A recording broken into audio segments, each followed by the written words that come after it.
আসসালামু আলাইকুম। আমি একজন সফটওয়্যার ইঞ্জিনিয়ার হিসাবে বাংলাদেশে কর্মরত ছিলাম প্রায় ৬ বছর এবং জার্মানিতে এখন কাজ করতেছি আজকে প্রায় ৫ বছরের মতো। তো সফটওয়্যার ইঞ্জিনিয়ার হিসাবে আপনার জীবন বাংলাদেশে এবং জার্মানিতে ২ টার যে অভিজ্ঞতা, সেই অভিজ্ঞতা সম্পর্কে আমার একটা ভালো ধারণা আছে।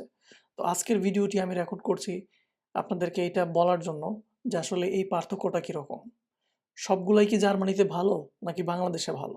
নাকি কোনো জিনিস আছে যেটা বাংলাদেশে ভালো কিন্তু জার্মানিতে আসলে একটু খারাপ? তো যদি ১ম এ আসি, আপনি চাকরি পাওয়ার ক্ষেত্রে প্রসেসটার ভিন্নতা কিরকম? বাংলাদেশে নরমালি আমি যেটা দেখেছি, আপনি সিভি সাবমিট করেন। সিভি সাবমিট করার পরে কেউ হয়তো আপনাকে কল দিয়ে ইন্টারভিউ ডেট দেয়। ক্ষেত্র বিশেষে আমি এটাও দেখেছি তারা ১ম এ আপনার সিভি পাওয়ার পরে আপনাকে একটা টাস্ক দিবে। সেই টাস্কটা আপনি সাবমিট করবেন। করার পরে তারা যদি আপনার কাজ পছন্দ করে তারপরে তারা হয়তো আপনাকে ইন্টারভিউর জন্য ডাকবে। ইন্টারভিউ ভালো হলে বেশিরভাগ ক্ষেত্রেই আপনাকে অফার দিয়ে দিবে। সো এখানে প্রসেসটা অত লেন্দি না আরকি। কিন্তু জার্মানিতে এই প্রসেসটা একটু লম্বা। জার্মানিতে যেটা হয়, ১ম এ আপনাকে আপনার সিভি পাওয়ার পরে রিক্রুটার আপনাকে ফোন দিবে। এটা একবারে preliminary interview just filter out করার জন্য আপনাকে জিজ্ঞেস করবে আপনি সিভিতে যেটা লিখেছেন, সেই বিষয়গুলো আপনি কি কাজ করেছেন এবং সেটা তাদের যে রিকোয়ারমেন্ট সেটার সাথে মিলে কিনা। এখানে কিন্তু ওই কোম্পানির সিটিও, সিইও কিংবা টেকনিক্যাল কোনো ডেভেলপার কিংবা এইচআর কখনো এইচআর হইতে পারে।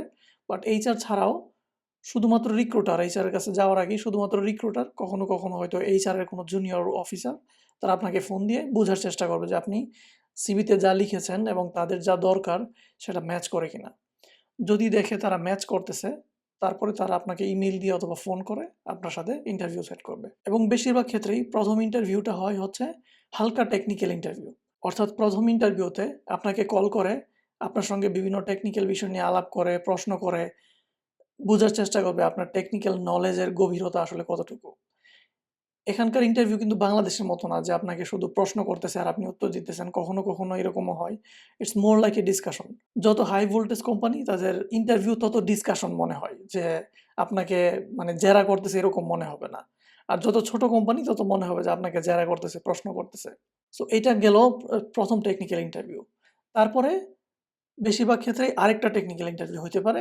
সেটা আরও ডিপ আলোচনা হবে। ক্ষেত্র বিশেষে এরকমও হতে পারে যে স্ক্রিন শেয়ার করে আপনাকে বলবে কোনো একটা সমস্যার সমাধান করার জন্য। এবং অন কলে আপনার সেই সমস্যা আপনি সমাধান করবেন। তারপরে তাদের যদি পছন্দ হয় তারা হয়তো আপনাকে নেক্সট ইন্টারভিউতে ডাকবে। নেক্সট ইন্টারভিউতে এমনও হতে পারে তারা আপনাকে আপনার অফিসে ডাকবে বোঝার জন্য যে আপনাকে সরাসরি আপনার সাথে কথা বলতে তাদের কেমন লাগে। পাশাপাশি আপনি তাদের অফিসও দেখার একটা সুযোগ পাবেন যে তাদের অফিসে আপনি কিরকম কাজ করতে পারবেন। তো এটা আসলে আমি মনে করি ২ দিক থেকেই বুঝার ব্যাপার আছে। তারা আপনাকে দেখলো, আপনারা তাদের অফিস দেখলেন। আপনি তাদের অফিস এবং আপনার ভবিষ্যৎ কলিগদেরকে দেখে ডিসাইড করবেন এই লোকদের সাথে এই অফিসে আমি কাজ করব কিনা এবং তারাও আপনাকে দেখে বুঝার চেষ্টা করবে তারা আপনার সঙ্গে কাজ করতে পারবে কিনা। এটা অনেকটা ফর্মালিটির মতো। আপনি যদি খুব খারাপ কিছু না করেন, আপনার ২ টা টেকনিক্যাল ইন্টারভিউ হচ্ছে সবচেয়ে ইম্পোর্টেন্ট। তো এটা যদি হয়ে যায় তারপরে হচ্ছে এইচআর ইন্টারভিউ। তো জার্মানিতে ধরা হয় যে এইচআর ইন্টারভিউ দেওয়া মানে হচ্ছে আপনাকে অফার করবে তখন আপনার সঙ্গে শুধুমাত্র স্যালারি নেগোসিয়েশন কিংবা বিভিন্ন সুযোগ সুবিধা, বেতন ভাতা, আপনার ছুটি ছাটা এগুলো নিয়ে কথা বলবে। সো এর মানে এই না যে এইচআর ইন্টারভিউ হয়ে গেছে মানে আমার জব হয়ে গেছে। আমি জার্মানির অন্যতম সেরা একটা কোম্পানি থেকে এইচআর ইন্টারভিউ হওয়ার পরেও তারা আমাকে নেয় নাই। তো এটা হইতে পারে যে তাদের হাতে হয়তো অন্য আরো অনেক ক্যান্ডিডেট ছিল, যাদের সবার সাথে এইচআর ইন্টারভিউ ছিল এবং হয়তো তাদের চেয়ে আমি সেলারি বেশি চেয়েছি অথবা কোনো কারণে তাদের কাছে মনে হয়েছে অন্য একজন বেটার। শেষ পর্যন্ত হয় নাই। তো এটা হইতেই পারে কিন্তু। আপনি যতদিন পর্যন্ত অফার লেটার না পাচ্ছেন ততদিন আপনার জবের কোনো গ্যারান্টি নাই। তার মানে জার্মানিতে আপনি যদি হিসাব করেন ১ম এ রিক্রুটার ইন্টারভিউ, ২ টা টেকনিক্যাল টেস্ট, ৩ টা ইন্টারভিউ হলো। তারপর হচ্ছে ইন পারসন অফিস ইন্টারভিউ ৪ টা ইন্টারভিউ হলো। তারপরে হচ্ছে এইচআর ইন্টারভিউ ৫ টা ইন্টারভিউ ইন টোটাল। সো এইটা বাংলাদেশের তুলনায় নিঃসন্দেহে আসলে একটা ব্যবধান চাকরি পাওয়ার ক্ষেত্রেই। বাংলাদেশে আমি বলব ইটস মোর স্ট্রেইট ফরওয়ার্ড। এটার পিছনে একটা কারণ হইতে পারে। কারণ জার্মানিতে চাইলেই আপনাকে সহজে ফায়ার করতে পারে না। জার্মানির জবের যে রুলস সেখানে কেউ যদি একজন পার্মানেন্ট এমপ্লয়ি হয়ে যায় তাহলে তাকে ফায়ার করার জন্য কোম্পানির অনেকগুলা প্রসেসের মধ্য দিয়ে যেতে হয়। যাই হোক, এইগুলো হচ্ছে হায়ারিং প্রসেস। তারপর হচ্ছে আপনি যখন হায়ার হয়ে গেলেন, আপনি কাদের সাথে কাজ করবেন? বাংলাদেশে আমাদের আসলে খুব বড় কোম্পানি বাংলাদেশে নাই। কিন্তু জার্মানিতে যদি আমরা দেখি, জার্মানি অটোমোবাইল কিংবা কারের ক্ষেত্রে জার্মানি পৃথিবীর অন্যতম সেরা কোম্পানি। তো এটা খুবই লাইকলি আপনি সরাসরি হয়তো let's say BMW, Mercedes Benz, Audi এই কোম্পানিতে কাজ করতে পারেন। অথবা অন্য কোনো কোম্পানিতে যদি কাজ করেন, তাহলে হয়তো আপনার company Audi, BMW, Mercedes Benz কিংবা ধরেন ইনফিনিয়ন, স্যাপ, অনেকে হয়তো বাংলাদেশের স্যাপের নাম শুনেছেন, জার্মানির অন্যতম বড় কোম্পানি, লুফথানজা, এয়ারওয়েজ কোম্পানি, তারপরে আছে পৃথিবীর অন্যতম পপুলার ডেলিভারি কোম্পানি, সেটা হচ্ছে DHL।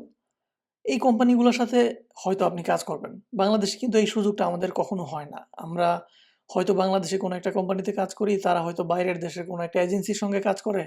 কিন্তু এখানে আপনি হয় এই কোম্পানিগুলোতে কাজ করতেছেন, না হয় দেখা যাবে আপনি যে কোম্পানিতে কাজ করেন, তাদের ক্লায়েন্ট আসলে ওই কোম্পানিগুলা। এখানে ছোটখাটো কোম্পানি ছাড়া খুব কম কোম্পানি আছে, যারা সরাসরি ব্যবহারকারীর সাথে ডিল করে। মানে যেমন ধরেন business to customer. For example Facebook আমরা সবাই ইউজ করি। গুগলের প্রোডাক্ট আমরা সবাই ইউজ করি।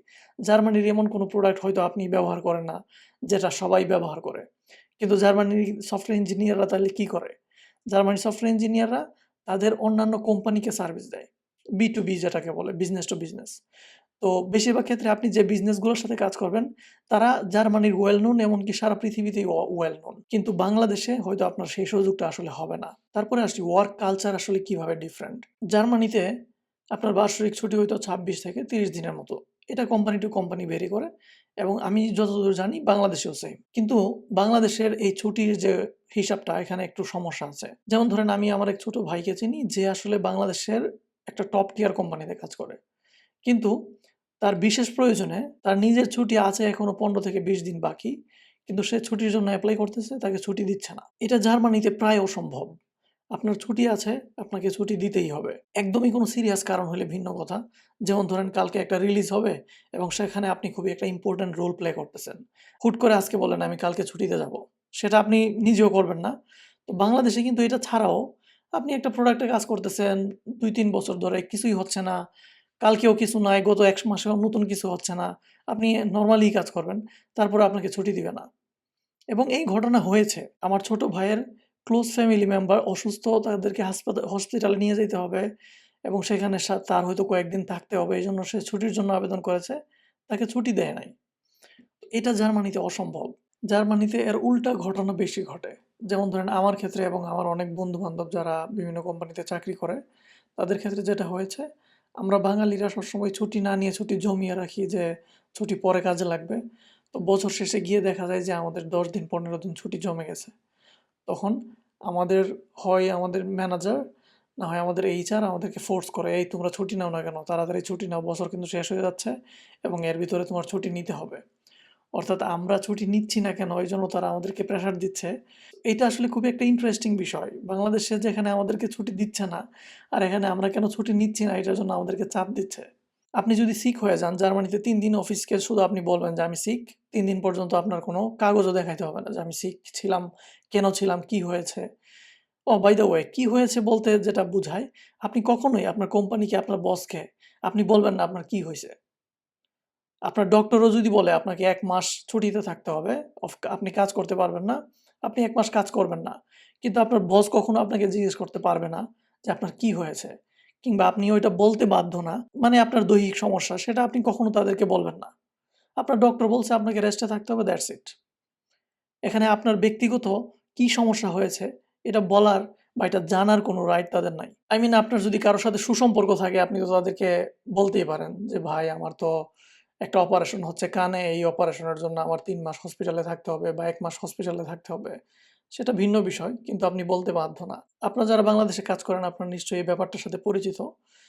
যে আপনি যদি বলেন যে আপনি অসুস্থ, আপনাকে ১ম প্রশ্নই করবে আপনার কি হয়েছে? ঠিক আছে? জার্মানিতে এটা আপনাকে করতে পারবে না। এবং ইন্টারেস্টিংলি আপনার যখন ৮ ঘন্টা অফিস আওয়ার শেষ, তখন আপনাকে আপনার বসও ফোন দিবে না। আমি আমার গত ৫ বছরের জার্মান ওয়ার্কিং জীবনে একবারও আমার বস আমাকে নক দিতে দেখি নাই যে, "তুমি এই কাজটা আমাকে করে দাও, আজকে একটু দেরি করে থাকো।"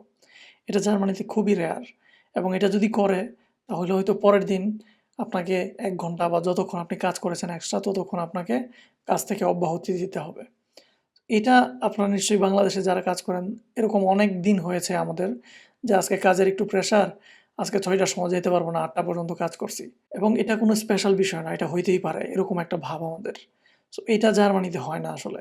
যেহেতু আমি একজন সফটওয়্যার ইঞ্জিনিয়ার, টেক স্ট্যাকের কথা বলি। বাংলাদেশের সবচেয়ে পপুলার টেক স্ট্যাকগুলোর মধ্যে কি আছে? বাংলাদেশে PHP এবং Laravel খুবই জনপ্রিয়। ওয়ার্ডপ্রেসও অনেক জনপ্রিয়।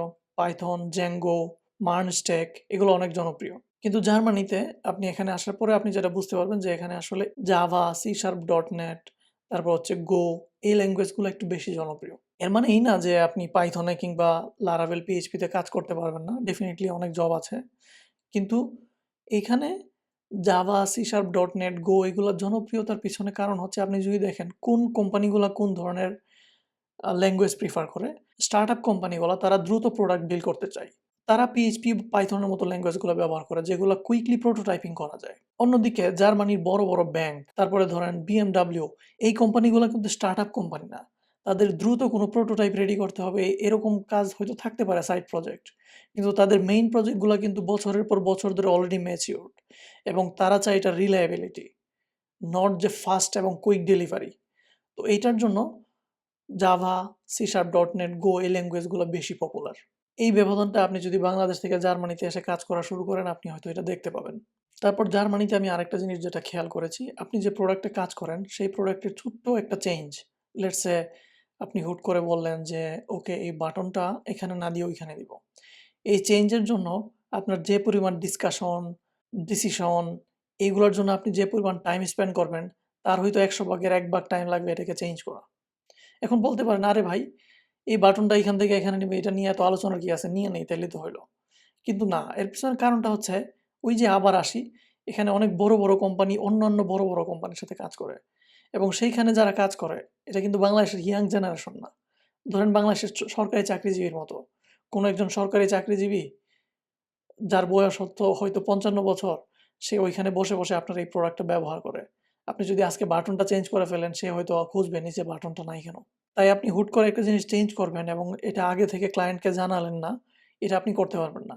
অন্যদিকে বাংলাদেশে আমরা যেটা করি, আমাদের এজেন্সি কালচার কিন্তু অনেক বেশি। আমরা কিন্তু নিজেদের প্রোডাক্ট অনেক কম বানাই। আমরা বেশিরভাগ ক্ষেত্রেই অন্যান্য দেশ থেকে অর্ডার নিয়ে আমরা প্রোডাক্ট বানাই। তো এতে করে যেটা হয়, তারা হয়তো আমাদেরকে বলেছে এটা করে দাও, তখন আমরা অনেক কিছু ফ্লেক্সিবিলিটির সাথে ডিসিশন নেই। তো এই ডিসিশন ফ্লেক্সিবিলিটি আমি পার্সোনালি বাংলাদেশের ওইটাকে অনেক কুইক মনে করি এবং আমার কাছে এটা ভালো লাগে।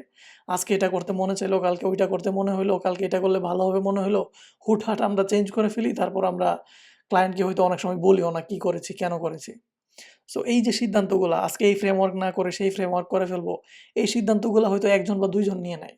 কিন্তু জার্মানিতে এটা নেওয়ার জন্য let's say board of software engineer তারা বসে ভোটাভুটি করবে। আমার এরকম অভিজ্ঞতা আছে যে আমি হয়তো জাস্ট একটা ফ্রেমওয়ার্ক চেঞ্জ করার জন্য আমরা ১ বছর ধরে আলোচনা করে কিভাবে এটা থেকে নতুনটাতে মাইগ্রেট করব। এটার জন্য ভোটাভুটি করে কি সমস্যা হইতে পারে। তো এরকম আলোচনা করে শেষ পর্যন্ত আমরা সিদ্ধান্ত নিলাম আমাদের যে রিসোর্স এবং আমাদের যে টাইম, ওই টাইমে আমরা এটা করতে পারবো না। বাংলাদেশের প্রেক্ষাপটে এটা একটা অবাক করার মতো ঘটনা। আরেকটা বিষয়, লাস্ট পয়েন্টে আমরা যেটা বললাম, আপনি অন্য কোম্পানিতে হয়তো কোনো একটা বয়স্ক মানুষ আপনার সফটওয়্যার ইউজ করতেছে। শুধু যে বয়স্ক মানুষ সফটওয়্যার ইউজ করতেছে তাই না, আপনার কোম্পানিতে আপনি যাদের সাথে কাজ করবেন, বাংলাদেশের সফটওয়্যার ইঞ্জিনিয়ার আপনারা যারা কাজ করেন, বেশিরভাগ ক্ষেত্রে আপনি দেখবেন হয়তো বয়স 25 থেকে 30-35 এর মধ্যে। 40 এর উপরে কেউ আপনার কলিগ, এটা খুব সহজে আপনি দেখবেন না। বাংলাদেশে আমরা সফটওয়্যার ইঞ্জিনিয়ার যাদেরকে চিনি, তারা হয়তো সর্বোচ্চ 40-45 বছর। আমি সিওর হাসিন ভাই, মাসনুন ভাই কিংবা এরকম যারা আমাদের সিনিয়র অগ্রজ আছেন, তাদের বয়স 50 এর বেশি হওয়ার কথা না।